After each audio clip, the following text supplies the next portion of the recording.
Welcome to Interviews from Mexico. I'm Laura Carlson, and I'll be your host as we look at cutting-edge issues with the men and women who know them best. Here on Telesur.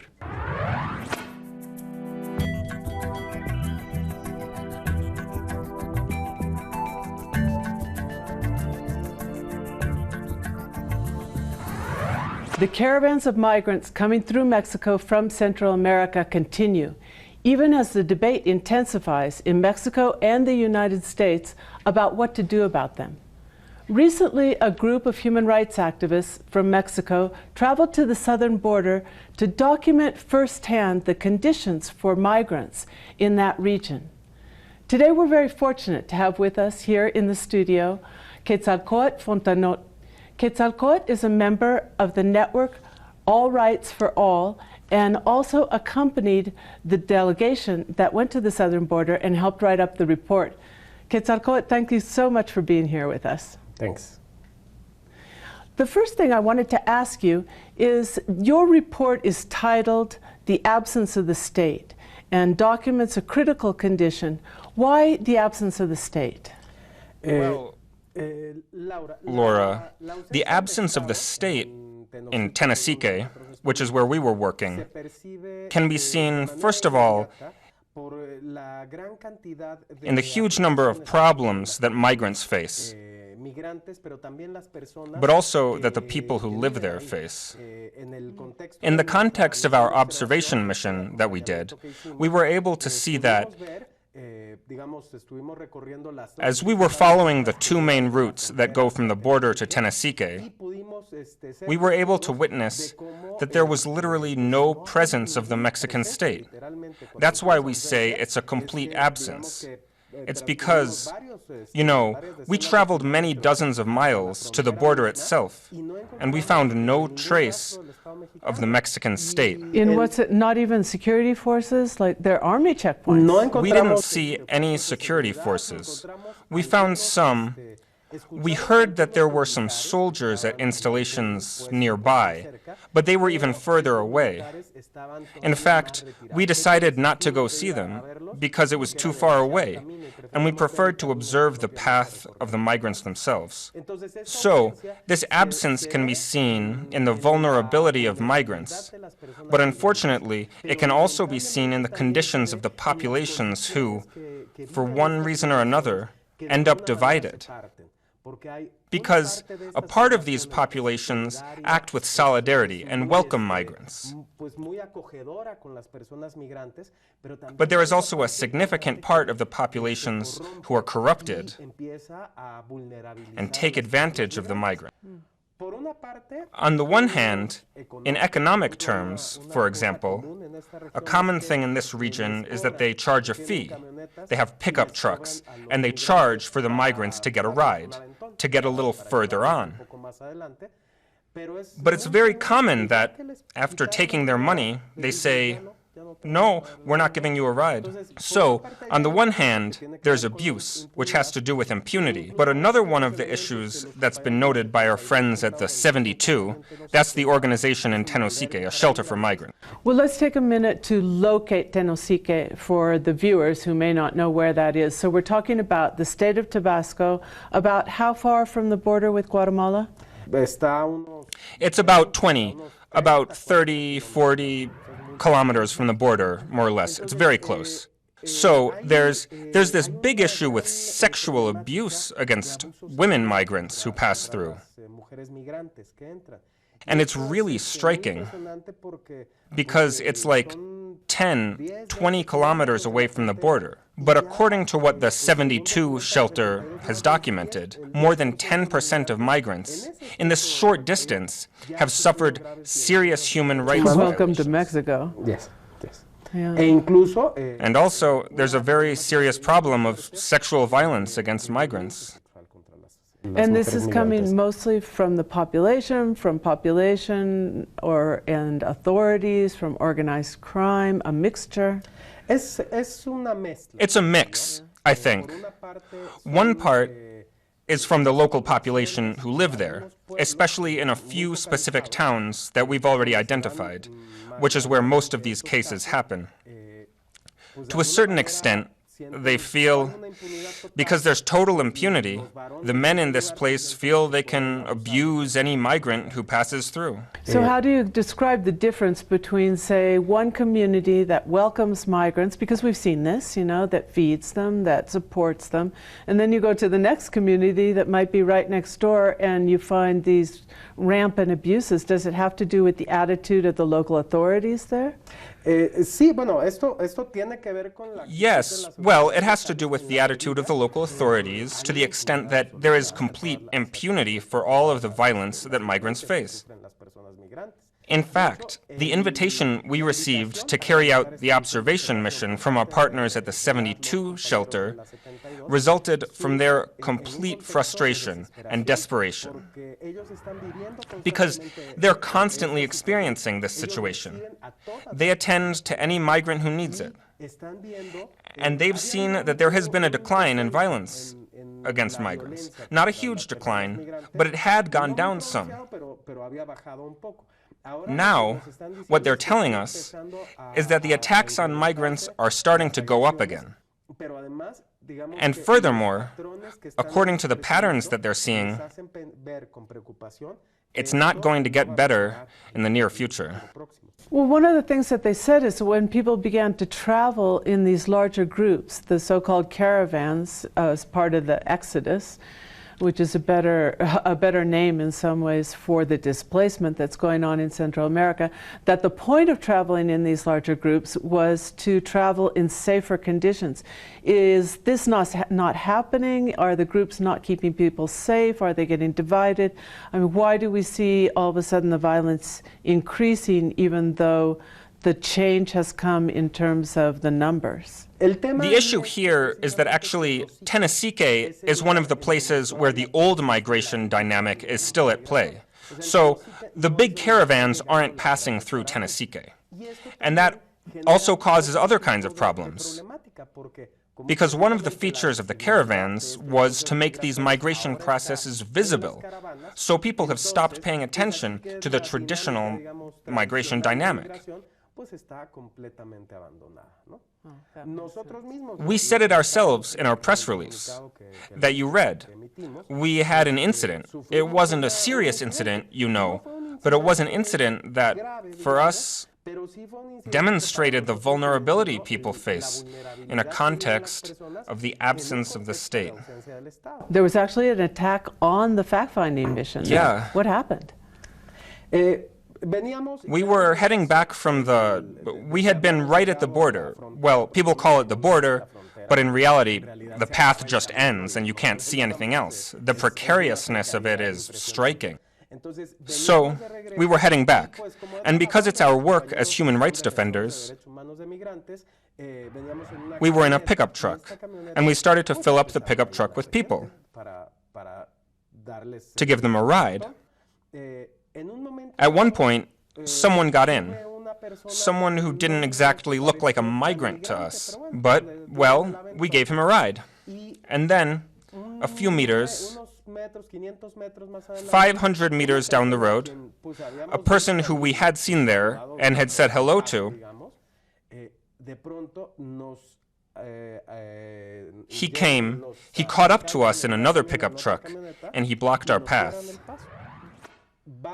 Then the guy got out of the pickup and started to talk with a really aggressive attitude, not directly to us,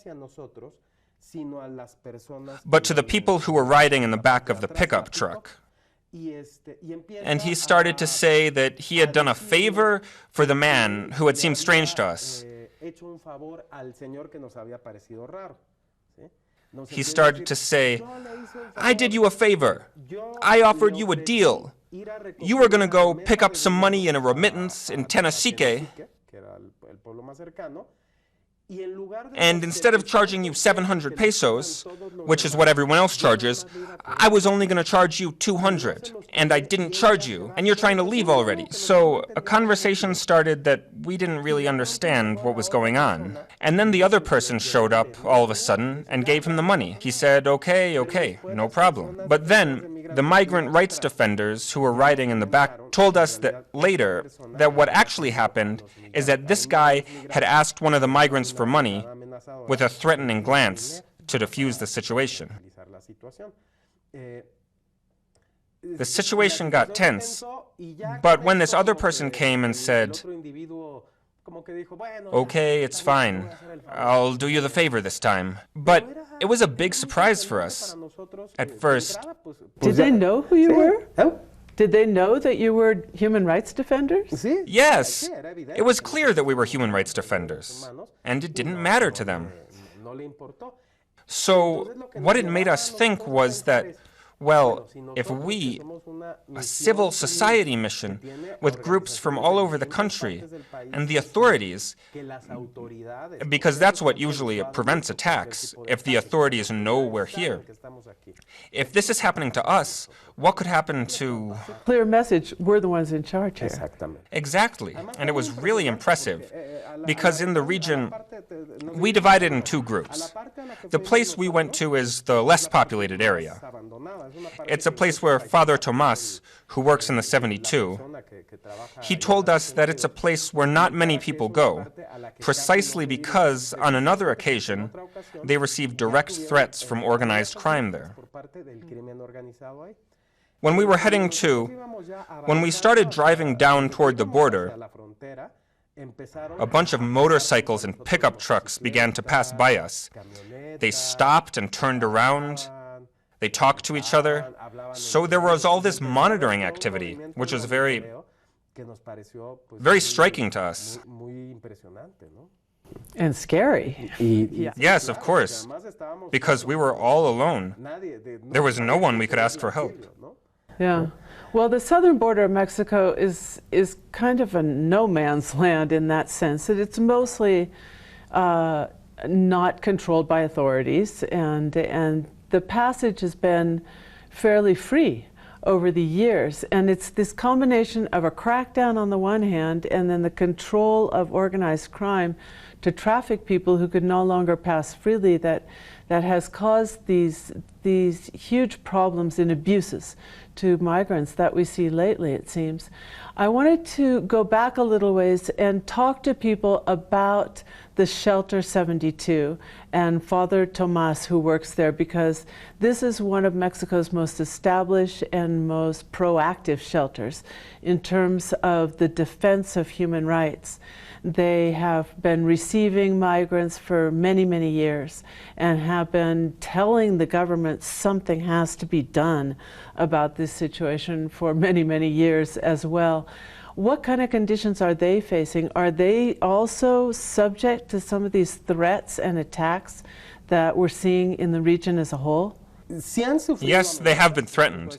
In fact, the incident I was telling you about, at a point when the Southern Border Plan started, which is a collaboration with the United States. 2014. Yes, when they wanted to set up directly at the border, and Father Tomas told us that at that point, a person from there came and said to him, "Let's go, okay?"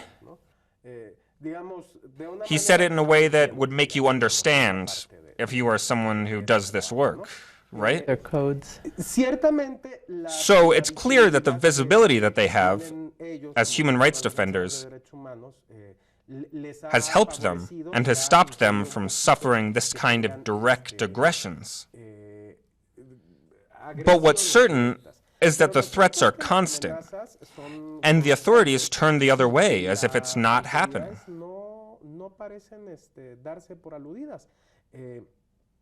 And in our observation mission, we tried to have a balanced view. Whenever we visited a place, we documented the area, we talked to our fellow human rights defenders, but always, before taking a public stance to the press, to public opinion, we have meetings with the authorities. In general, in all of the states that we visited Guerrero, we visited Jalisco, we visited a lot of places, and the authorities always meet with us. But this time, we were really surprised that the mayor of Tenasique didn't want to meet with us. Well, he had given us an appointment, we arrived, and he stood us up, basically. The next day, we said, okay, he's the mayor. Let's try to talk to the state authorities. We had already made plans to meet with the Secretary of Government of the state of Tabasco, with the Public Security Secretary, with the state prosecutor. They had given us an appointment, and when we arrived, there were 3 low-level functionaries who we didn't really want to have a meeting with. But it didn't stop there. We made a statement. We said that we were very surprised that they hadn't been there. But then, after a few days, the Secretary of Government of Tabasco made some public statements against Father Tomas. He said to Father Tomas, through the media, that Father Tomas knew that the day that they had given us an appointment in Villahermosa, Tabasco, the capital of Tabasco, they had organized a forum on migration in Tenosique, and that we decided not to participate in that forum. When the truth is that at dawn of that morning, we were in Tenosique, and we went up to Villahermosa to attend the meeting with the state government. So it was a trick to get us away from that event, which could have been politically uncomfortable for them. And, well, now, publicly, they make all of these declarations saying that it's a lie, that Father Tomas is saying, and disqualifying the mission in that way.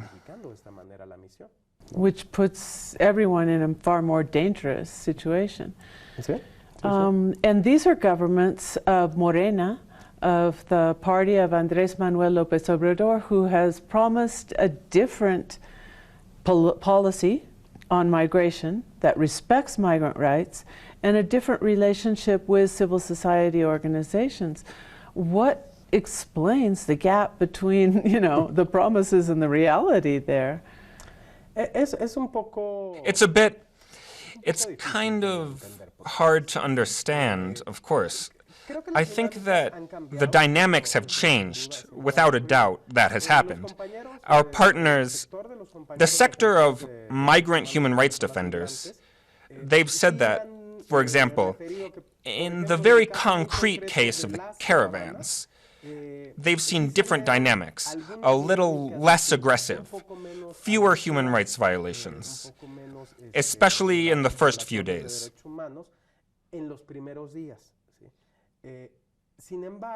However, something happened, for example, right here in Mexico City, with one of the caravans, in the stadium, the Magdalena Mixiuca Stadium, where one of the caravans was given refuge, and there was violence against some of the migrants and against human rights defenders.